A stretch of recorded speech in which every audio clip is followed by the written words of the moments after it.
Eu sou filho de agricultores analfabetos do interior do estado do Ceará e vivia em uma situação de pobreza, né, extrema. Assim, os pais analfabetos, né, a família em geral não tinha uma perspectiva na educação. E eu fui a pessoa da família que teve um certo interesse, porque eu via na educação uma possibilidade de mudança da condição de vida da minha família, né? Não só a minha, mas também das pessoas que estavam próximas. E a escola era o primeiro patamar da sociedade para se ter um acesso à sociedade em geral, né? Então a educação através da escola, ela passa a ser esse momento inicial. E comigo não foi diferente, né? Eu me inseri na escola com todas as dificuldades, né? Porque não tinha material escolar, não tinha muitas possibilidades, mas tentava, às vezes até de papel em embrulhos, né? Fazer cadernos, enfim. Encontrava alternativas para poder me inserir de qualquer forma naquele lugar. E outra problemática que foi a inserção na escola é a questão da diferença, né? Porque desde a infância eu vivia com essa violência, uma violência que é demarcada, né? Não só fisicamente, mas psicologicamente, né? Verbalmente, né? Intelectualmente, né? Porque as pessoas nunca acham que as pessoas que têm uma postura diferente da esperada, né? Por exemplo, uma pessoa que nasce com pênis, se espera dela que ela tenha comportamentos que dê conta desse contexto socialmente e tradicionalmente construído, né? E a gente percebe que quando as pessoas subvertem essas normas, né, as pessoas elas vão sofrer as represálias e comigo não foi diferente, né? Então na escola, não só na escola, mas na família, na sociedade e na escola, eu tive muitos embates. Né? Não é todo mundo que pode estar na escola, né? Por mais que a gente diga que é um direito fundamental, que está na Constituição, mas nem todo mundo tem um acesso à escola. Né? Primeiro pelas condições financeiras, outro espaço que é a questão das suas diferenças. Né? Às vezes a sua diferença proporciona uma negação do lugar. Né? E aí as pessoas vão achar que a sua diferença ela tem que ser eliminada. Né? Você não pode estar de forma diferente dos outros, você tem que ser iguais aos outros. E isso produz uma certa falta de estímulo de estar naquele lugar. Né? Como você vai ficar num local que você não é tratada, respeitada com as suas diferenças? Como você vai entrar em um lugar e você vai despir-se de suas diferenças? Como vivenciar isso? Como sobreviver a isso? Né? Então isso é praticamente impossível, né? Então eu tinha a minha diferença em termos da minha dinâmica corporal, a minha performatividade corporal, a minha forma de ser, ela não estava de acordo com o modelo esperado. E aí o que acontecia? Eu era cobrada o tempo todo a uma postura que eu não me fazia bem, que não, o meu corpo trabalhava de forma contrária, né? Os meus desejos trabalhavam de forma contrária. Isso é uma violência enorme, você não poder ser você mesmo. Você construir estratégias, às vezes, para você atender o que os outros querem e você se anular. Então isso é muito difícil, principalmente quando você é criança, porque você não entende o que as pessoas querem que você faça. Você tem seus desejos, você tem sua vontade. E as pessoas querem de você outros desejos e outras vontades, muitas vezes, né? Que foi o meu caso. Uma violência que vem desde a infância, porque eu já trazia no corpo os signos da feminilidade. Né? Eu já era muito feminina. Eu já tinha um comportamento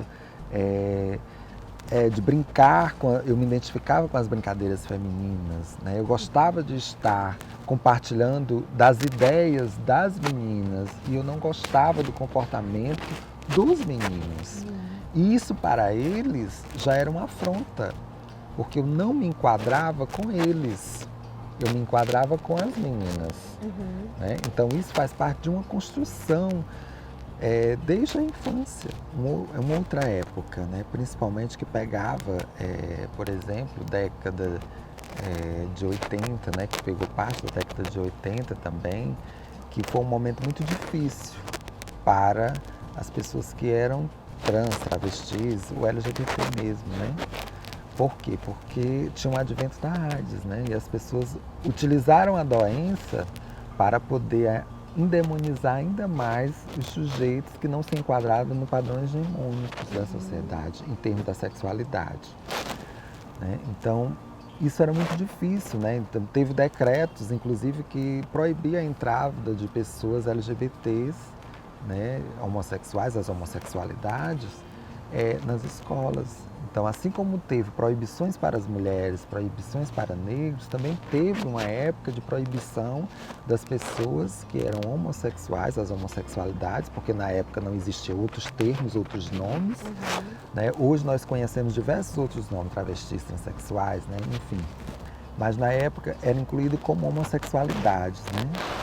E aí esses sujeitos eram proibidos de estar na escola, né? E aí eu vivenciei muito esse contexto, né? De às vezes ter que me sujeitar a não poder utilizar o banheiro que eu me identificava, né? Que era o banheiro feminino, de não poder compartilhar do momento de recreio com os colegas, porque como eu era violentada, se eu fosse brincar com as meninas, os meninos me violentavam, né? E aí eu preferia ficar dentro da sala sozinha, né? Durante o intervalo. Então a escola ela tinha limites para a minha existência. Se eu quisesse sobreviver naquele espaço, eu teria que, de certa forma, me assujeitar a muitas situações, né? De não utilizar o banheiro, de ter dores atrozes para poder não fazer as necessidades fisiológicas, né? Ter que esperar chegar em casa, né? Não poder, às vezes, merendar, brincar na hora do intervalo, porque eu não podia, porque senão eu era violentada, porque eu tive momentos de ser violentada fisicamente, né? Porque os meninos não aceitavam. E aí, quando os professores sabiam disso, eles faziam de conta que nada havia, que nada acontecia, né? Inclusive, até teve uma professora que, quando eu fui violentada, que ela ficou sabendo, ela chegou para mim em plena sala e ela disse: bem feito, quem manda você ser assim? Só que eu era uma criança e eu não entendi o que ela estava querendo dizer. Posteriormente foi que eu consegui entender. Então ela também estava me punindo.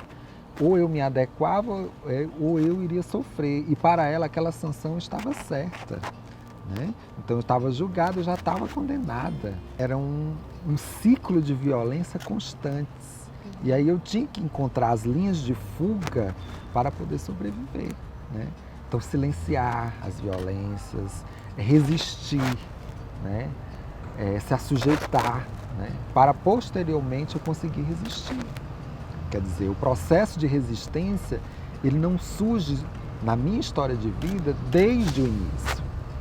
Ele surge como negociação, né? Assujeitamento para resistir. O tempo todo um processo muito lento, porque o ciclo de violência, ele é sistemático, né? Existe algo sistematizado, né? Não é algo que é deslocado.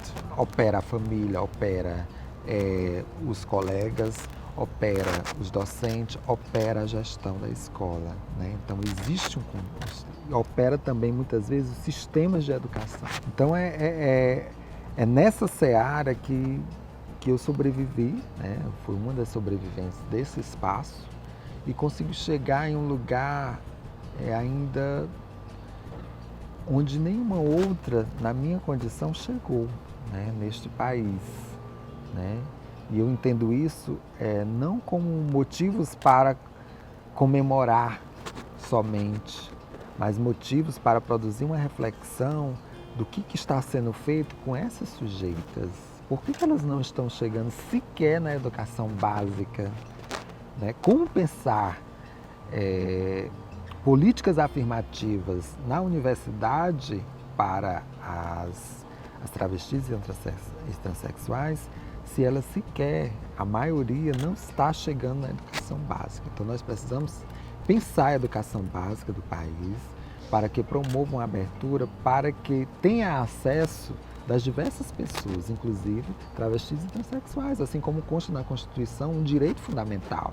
Então é um direito fundamental não para héteros somente, não para brancos, é o direito para todos, independente das suas diferenças. E o acesso e a permanência e o sucesso é algo que é fundamental nessa trajetória. Não adianta ter só o acesso, dizer as escolas estão abertas. E aí, quando se insere na escola, há um processo de negação, né? Onde a pessoa não pode ter um nome social, o nome ao qual se identifica. Ela não pode ser tratada pelo nome pela a identidade de gênero a qual se identifica, porque sempre vai ser cobrado uma identidade, que é um pedaço de papel, que não diz nada sobre a minha pessoa em si, que é algo representativo, passa a ser mais importante do que eu penso sobre mim, do que eu desejo sobre mim. Então nós precisamos repensar isso na escola, porque se a escola é um ambiente para se aprender, se ela é um espaço que é para a melhoria das pessoas, então como negar o reconhecimento das sujeitas que lá estão, né? Que é a procura para esse lugar. Então nós precisamos rever muito essa possibilidade, senão a escola ela vai ser algo traumático.